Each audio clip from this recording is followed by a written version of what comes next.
Okay, hai struktur market FCPO. Jumpa lagi kita dalam video pada kali ini untuk kita nak berkongsi berkenaan dengan struktur pasaran FCPO. Jadi dalam market ni sebenarnya ramai je trader. Dia tahu entry, dia tahu indikator, tapi dia tak tahu market tu tengah buat apa. Market tu tengah buat apa. Sebab tu bila ada entry cantik pun dia boleh fail. Maksudnya bukan entry cantik macam mana, dia ada SOP pun tiba-tiba entry tu fail. So macam mana kita nak tapis supaya tak berlaku lagi benda yang sebegitu.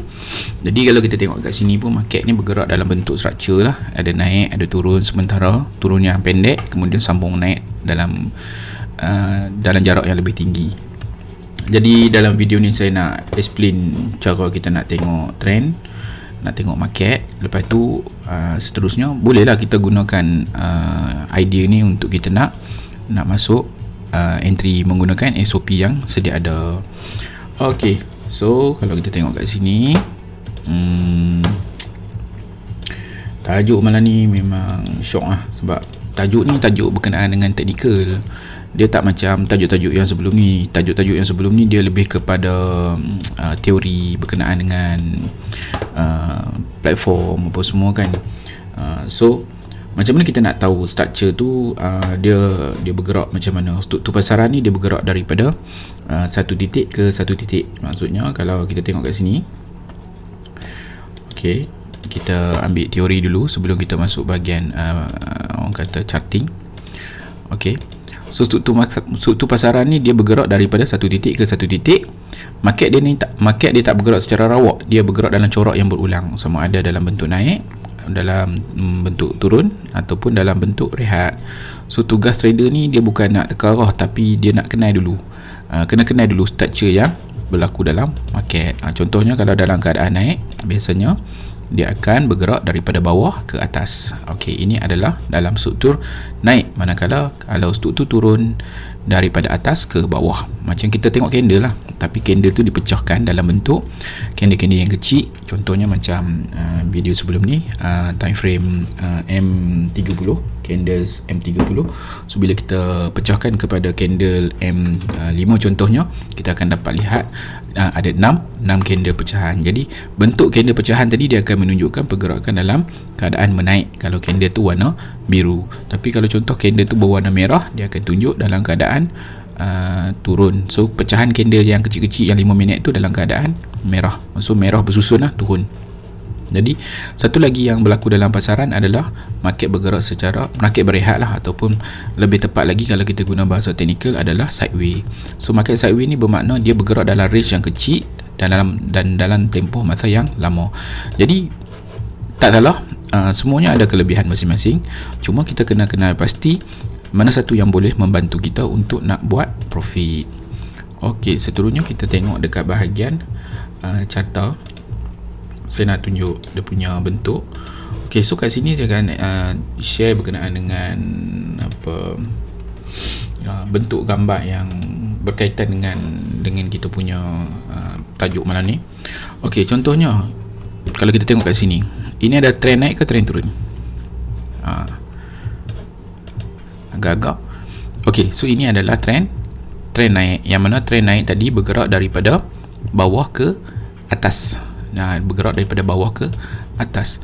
So bila dia bergerak daripada bawah ke atas, trend ni, so dia dipecahkan dalam bentuk beberapa point. Contohnya kalau kita tengok kat sini, dia berpecah dalam bentuk structure ataupun dalam bentuk korektif. Korektif ni bermaksud dalam bentuk A, B, ni dalam bentuk korektif. Sebab korektif ni adalah bentuk yang berlaku dalam trend yang bergerak secara symmetrical, B dan juga C. Okey, kemudian dia continue naik lagi dengan A, B dan C. So kalau kita tengok kat sini, kat mana poin-poin yang kita boleh gunakan untuk nak buat entry. So kebanyakan trader bila dia lihat sesuatu pattern ataupun SOP dia, so kebanyakannya ada juga yang ambil entry di kawasan A ke B. Ni kesilapan yang biasanya dilakukan oleh trader baru yang orang kata tak memahami tentang pergerakan market. So bila dia ambil pergerakan A ke B, so peluang untuk dia bergerak dengan laju tu perlahan, kemudian potensi untuk mencapai peak minimum itu lebih terhad. Kadang-kadang tak sempat sampai ke take profit yang minimum, harga dah pun mula naik. Jadi kat mana point yang sepatutnya kita ambil untuk nak masuk entry? Okey, sejujurnya untuk kita nak ambil entry, selepas kita dah kenal pasti point A, selepas kita dah kenal pasti point A, point B dan point C, ini bermakna pembentukan trend ini telah pun mula berlaku, yang mana trend ini telah menunjukkan pergerakan ke atas. Maksudnya syarat dia kena ada dulu A, B, C, then kita tengok korektif yang kedua ni. Korektif yang kedua ni bila dia bergerak, contohnya kat sini, dan dia tidak memecah bahagian A, maksudnya tidak membuat lebih rendah daripada bahagian A, so possibility untuk trend tu naik adalah lebih tinggi. Then barulah kat sini kita ada entry, baru kita ada boleh guna untuk SOP kita kat sini. Ambil yang naik ya, jangan ambil yang turun. Kalau ambil yang turun ni, kemungkinan satu fake lah, kita kata pergerakan dia tu tak jelas, kemudian dia punya timing kita nak dapat take profit tu pun lambat. Sebab apa? Sebab dia ambil masa yang lama dalam pergerakan sideways. Saya harap yang ni boleh bantulah untuk pergerakan naik. Seterusnya kita akan lihat contoh lain pula, bagaimana market ni bergerak dalam pasaran. So market ni dia bergerak dalam pasaran, dia ada permulaan trend dan dia akan ada pengakhiran trend. Contohnya di sini, apabila dia berlaku korektif ataupun kita kenal dulu pergerakan sebelum kita panggil korektif dengan extension. So kalau kita tengok dekat sini, dia ada dua pergerakan, yang mana membezakan pergerakan bullish sentiment dan bearish sentiment. Bullish sentiment bermakna trend naik mendominasi pasaran, yang mana dia akan bermula dengan macam kita label tadi A. Kejap kalau putih, kejap kalau hitam. Dia mula dengan A, kemudian B, kemudian C. So bila kat sini, ini menentukan yang trend tengah mendominasi pasaran dalam keadaan menaik. Jadi selepas wujudnya C, kita hanya tunggu point seterusnya A di sini tak melebihi higher yang sebelumnya. Jadi barulah kita boleh bertindak sebagai trader untuk mengambil position long. Jadi kita kena ingat, setiap market mempunyai tahap. Setiap market mempunyai tahap akhir. Tahap akhir ni ke mana? Tahap akhir ni maksudnya dia mempunyai puncak. So apabila berlaku puncak di sini, kita kena rehatkan diri kita untuk melihat struktur yang baru. Jadi apabila puncak telah tercapai dan trend tadi membuat pergerakan yang kedua, contoh kita akan mula dengan A di sini. Dia mula dekat A kat sini. So bila dia mula dekat A kat sini, boleh masuk tak?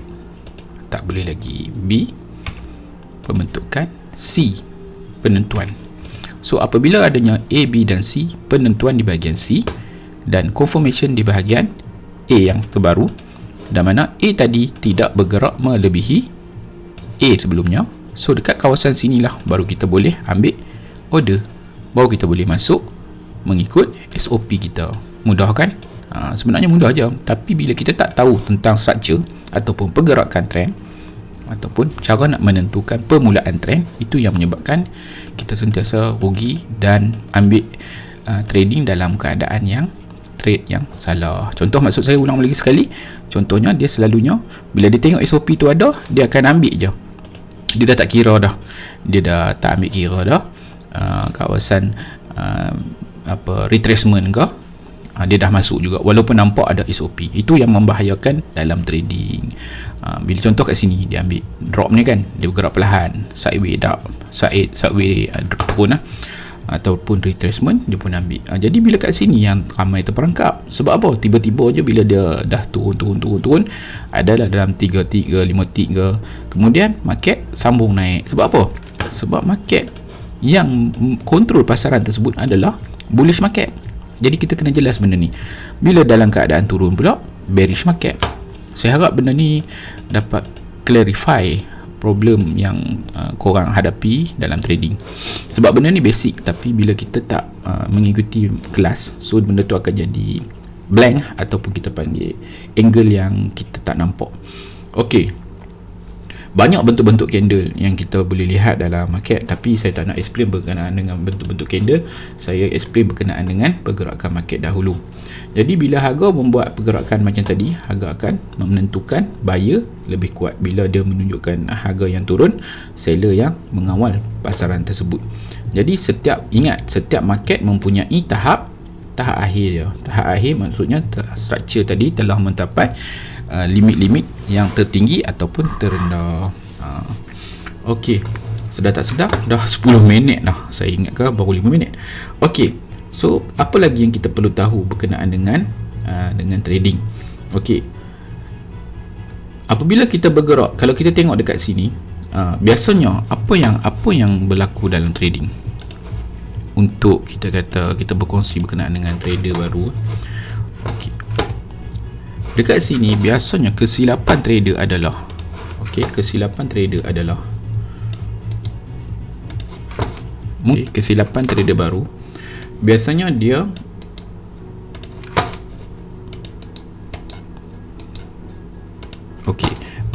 cari entry tanpa kenal struktur. Macam tadi ni kan, bila dia tengok entry tu, dia tak kenal struktur naik ke ataupun struktur turun, itu yang menyebabkan dia terlalu rugi. Jadi lagi satu, yang kedua ialah dia selalu buy dalam market bearish. Market bearish faham kot tadi kan.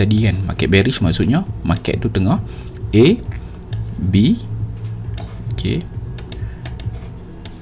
A, B, C, okey. Market bearish dia buat naik. Dia ambil kat mana? Kat naik tu. Dia ambil kat sini. Dia ambil buy. Itu yang kena. Dia ambil buy. Itu yang terlalu orang kata apa, memerangkap trader.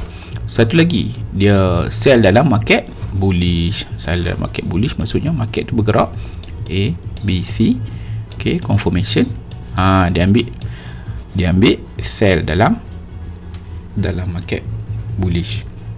Jadi lagi satu, yang keempat, dia terlalu fokus kepada candle kecil tanpa lihat struktur besar. Struktur market ni dia adalah kompas untuk trader. Tanpa kompas ni maksudnya kita macam meneka lah, kita asyik nak teka je apa yang nampak dalam depan mata kita.